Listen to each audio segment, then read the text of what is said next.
Anxiety disorder का नाम सुने हो? एंजाइटी डिसऑर्डर में क्या होता है? डर, चिंता और घबराहट। ठीक। तो इसमें क्या होता है, जिसको एंजाइटी डिसऑर्डर होता है उसको बहुत ही ज़्यादा डर लगती है, नहीं तो अचानक से बहुत चिंतन में आ जाते हैं, वो नर्वसनेस टाइप का फीलिंग आता है।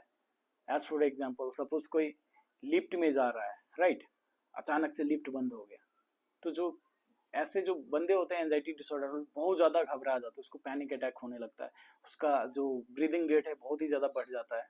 ठीक है।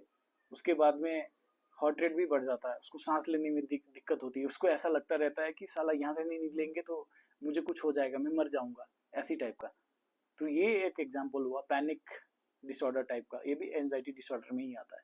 वैसे ही अगर सपोज किसी ने, जो एंजाइटी डिसऑर्डर वाले है, सपोज ये मेरे सीनियर है, इसको जाके मैं कुछ बोलूंगा तो क्या बोलेगा, भले ही मेरा गलती नहीं है, मैं बोलूंगा तो कुछ बोलेगा, चाहे ये बोलेगा वो बोलेगा, तो उसकी बारे में एनी टाइम टेंशन लेने वाले।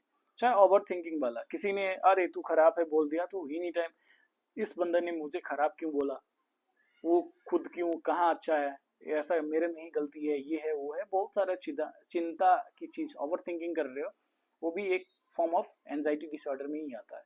तो ठीक है, तो इसका कॉजेज के बारे में हम समझेंगे, किस चीज की वजह से होता है एंजाइटी डिसऑर्डर।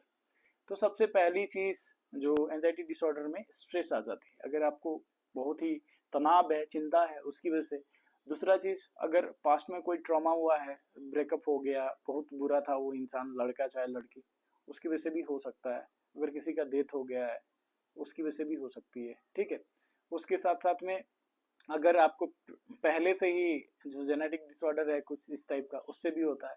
अगर स्पेसिफिक फोबिया है, उसकी वजह से भी होता है। सपोज किसी को कुत्ते से डर लगता है, कुत्ता काट ना ले, किसी को सांप से डर लगता है, उसकी वजह से भी होता है। अगर कोई मेडिकल कंडीशन है तो उसकी वजह से भी एंजाइटी डिसऑर्डर्स आती है। अगर कोई बचपन से ही डर का माहौल देखते हुए आया है, उसकी वजह से भी होता है। अचानक किसी के सामने मारपीट हो गया, डर की वजह से भी होता है। तो बहुत सारा चीज ऐसा होता है। इसका टाइप्स नेचुरली 6 टाइप्स का होता है ये। तो ये एक में क्या होता है, जनरलाइज्ड। तो जनरलाइज्ड एंजाइटी डिसऑर्डर में क्या होता है, होल डे कुछ ना कुछ सोचते रहना, चिंतन करते रहना, और टेंशन में फालतू का टेंशन पाले रहना, उसको एक फॉर्म ऑफ एंजाइटी डिसऑर्डर। दूसरा पैनिक अटैक वाला डिसऑर्डर, उसमें तो आपको मैंने बताया था, जैसे आप लिफ्ट में चले गए, चाहे छोटे स्पेस में चले गए, तो उससे आपको बहुत ज्यादा डर लग रहा है, तो उसकी वजह से। तीसरा हो गया आपका ऑब्सेसिव कंपल्सिव डिसऑर्डर। जैसे ऐसे पेशेंट में क्या होता है, मतलब सपोज जिसको आयरन की है ना, तो एक क्रीज बना है तो उसी क्रीज पे आयरन करना है, सेम टू सेम चाहिए। जूता पॉलिश करना है तो पूरा शाइनी टाइप का चाहिए। रूम क्लीन कर रहे हो तो पूरा नीट एंड क्लीन चाहिए। तो ये सब ऑब्सेसिव कंपल्सिव डिसऑर्डर में आ जाता है। स्पेसिफिक फोबिया वाला कैटेगरी आता है। स्पेसिफिक फोबिया वाला कैटेगरी में क्या होता है, जिसको जिस चीज से डर लगती है, जैसे सांप काटने से, चाहे पानी से डर लगती है, किसी को हाइट से डर लगती है, तो ये सारी चीज स्पेसिफिक फोबिया वाला कैटेगरी में ऐसे ही 6 टाइप्स का होता है। तो ये कुछ जनरल था। इसके साथ साथ सिम्टम्स क्या होगी ऐसे पेशेंट में जिसको एंजाइटी डिसऑर्डर है। तो एंजाइटी डिसऑर्डर वाले का सबसे पहला सिम्टम रेस्टलेसनेस होगी, बहुत ही ज्यादा थके हुए रहेगा। फैटिगनेस होगी, फैटिग होगा, थकान बहुत ज्यादा होगा। क्यों? एनी टाइम वो वही सोचता रहता है। उसका स्लीप डिसऑर्डर होगा, अगर इतना चिंतन करोगे तो नींद कहाँ से आएगा भाई, नींद तो आएगा नहीं। उसके साथ साथ में और क्या होगा, उसका पेट खराब पड़ेगा ऐसे पेशेंट को। क्यों? दिमाग में कुछ ना कुछ चलता रहता है, उसकी वजह से पेट खराब भी होना जरूरी है। ठीक है। उसको स्किन प्रॉब्लम भी आ सकती है, क्योंकि इसका लीवर और जो गल ब्लाडर है थोड़ा सा कंप्रेस सप्रेस होता है। सप्रेस की वजह से क्या होता है, उसको ये डर और ये वाला फीलिंग आएगा। आपने बहुत बार मूवी में देखा होगा, कलेजा है लड़ने के लिए। कलेजा का मतलब जिसको लीवर का वीकनेस होती है ना, उसको ये डर एंजाइटी डिसऑर्डर कॉमनली आएगा ही। लड़ने के लिए कलेजा चाहिए बोल के, ये जो डायलॉग बहुत फेमस है, तो ये वैसा ही नहीं है डायलॉग, उसमें भी कुछ रीजन होता है। ठीक है। तो ये सब कुछ रीजन था। उसके साथ साथ में इरिटेबिलिटी होगा, वो बहुत ही कंफ्यूज्ड होगा बंदा, वो कोई भी काम अच्छे से नहीं करेगा। दिन में अगर काम के स्पेस में जा रहा है तो सो जाएगा, किसी से अच्छे से बात नहीं, अगर सपोज किसी से झगड़ा हुआ तो अभी वो कुछ बोलना चाहेगा, लेकिन उस टाइम पे उसको कुछ याद नहीं आएगा कि इसको इस सामने वाले को बोलना क्या है। फिर 2-4 मिनट बाद याद आएगा, अरे ये भी तो मुझे बोलना था, अब याद आया, मैं जाके गाली दूंगा उसको, ये बोलूंगा। तो ये सारे सिम्टम होता है एंजाइटी डिसऑर्डर्स वाले पेशेंट में। ठीक है। अब इसको हम घर पे ही कैसे ठीक करें, कौन कौन सी ऐसी फॉर्म ऑफ एक्सरसाइजेस करेंगे, कौन कौन सी ऐसी फॉर्म ऑफ मेडिटेशन का टेक्निक करेंगे, और उसके साथ साथ कौन कौन सी ऐसी न्यूरोथेरेपी पॉइंट्स प्रेस करेंगे जिसको हम एंजाइटी डिसऑर्डर्स हम जिससे घर पे ही ठीक कर सकते हैं। तो चलिए देखते हैं। तो एंजाइटी डिसऑर्डर वाले पेशेंट, सबसे पहले आपको क्या करना है, लीवर एक्टिवेशन टेक्निक। उसमें क्या करनी है आपको, लेफ्ट साइड का थाई, लेफ्ट साइड का हैंड ऐसे रखनी है और ऐसे करके 6 सेकेंड के लिए इसका सेंटर पे प्रेशर डालना है और फिर 1 मिनट के लिए रेस्ट लेना है। फिर से आपको ऐसे 6 सेकेंड के लिए प्रेशर डालना है और 1 मिनट के लिए रेस्ट लेना है। इस जो प्रोसेस है इसको 6 बार करेंगे।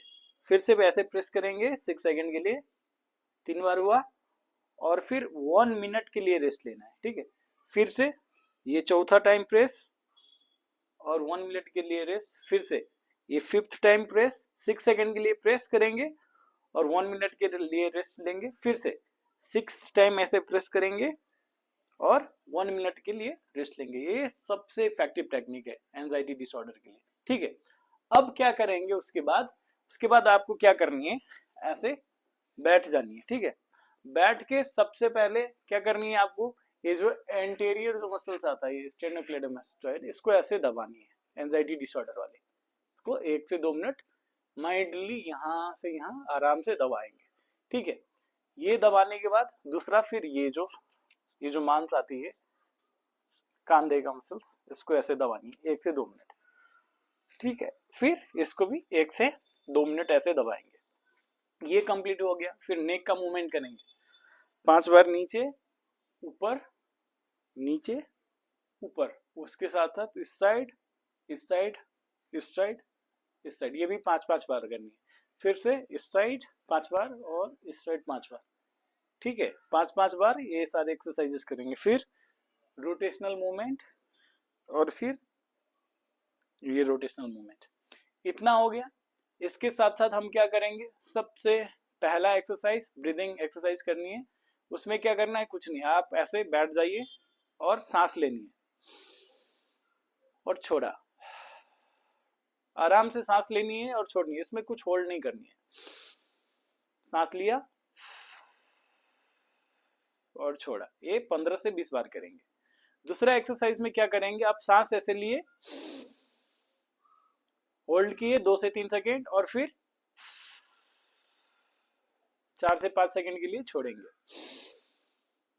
3 से 4 सेकेंड के लिए सांस लेंगे, 2 से 3 सेकेंड के लिए होल्ड करेंगे और फिर 4 से 5 सेकेंड के लिए छोड़ेंगे। ये करेंगे। तीसरा एक्सरसाइज में क्या करनी है, बस आपको ऐसे बैठ जाना है और बैठकर फील करनी है कि जैसे घर में फैन चल रही है, लाइट ऑन है, कोई आवाज आ रही है, कहाँ से आ रही है, बस उतना फील करना है और सेंटर पे कुछ प्रेशर नहीं लगाना, जस्ट फील करना है इसमें। ठीक है, चौथा एक्सरसाइज क्या करनी है आपको, ऐसे करके एक उंगली, ये जो थंब है, कान में डाल लेंगे, आईज को ऐसे बंद करेंगे और इसको बस इंटरनल साउंड है उसको सुनो और ब्रीदिंग करो।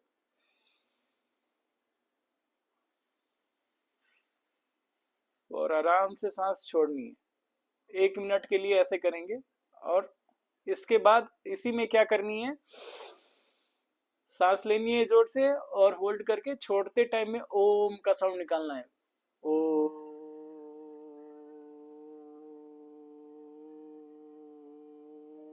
करते हुए, और ये 10 से 15 बार करना है। ठीक है, इसका कंप्लीट हो जाने के बाद आपको क्या करनी है, थोड़ी बहुत स्ट्रेचिंग कर लेनी है। किसका, जैसे अभी नेक का मूवमेंट किया था, सेम नेक का मसल्स को ऐसे स्ट्रेच करेंगे इस साइड की ओर, इस साइड की ओर, फिर ऐसे देख के इस साइड की ओर स्ट्रेच करेंगे, सेम इस साइड की ओर स्ट्रेच करेंगे, फिर इसको ऐसे पकड़ के नीचे की ओर स्ट्रेच करेंगे, फिर सेम चीज को ऐसे ऊपर की ओर स्ट्रेच करेंगे। ये सारे स्ट्रेचेस करने हैं।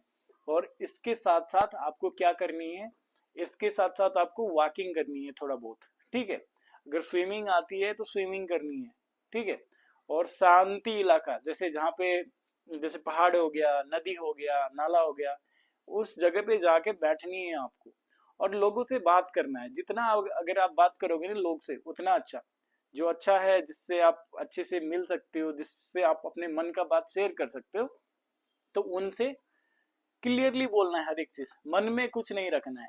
तो इतना अगर कर रहे हो आप मॉर्निंग एंड इवनिंग, तो आप देखेंगे 15 से 20 दिन के अंदर में जो आपका एंजाइटी डिसऑर्डर था वो ठीक होना स्टार्ट हो जाएगा। ठीक है, एंजाइटी डिसऑर्डर क्यों होती है? क्योंकि डर होता है किसी चीज का अंदर ही अंदर, तो इसलिए बोलना प्रैक्टिस करिए। जिस चीज से डर लगते ही आपको, वो चीज को फेस करना स्टार्ट करिए। जैसे ही धीरे धीरे फेस करना स्टार्ट करेंगे तो उस वो जो डर जो इनसाइड द आपका ब्रेन में होता है वो सब ठीक होना स्टार्ट हो जाएगा। और इसके साथ साथ अच्छे से सोना है।